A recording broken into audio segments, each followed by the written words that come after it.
In this video, I'm going to show you how to change the notification sound on Google Messages step by step. So let's get started. First, open the Google Messages app on your device.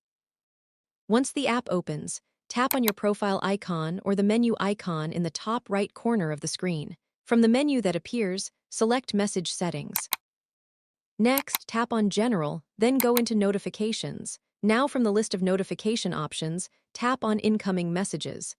After that, tap on Sound to open the Sound Selection menu. If you do not find this option, here you can directly head over to Sounds on your settings. Here you will see a list of available notification tones. Simply browse through them and select the one you like. Once you've chosen your preferred sound, tap Apply, then tap OK to confirm and save your changes.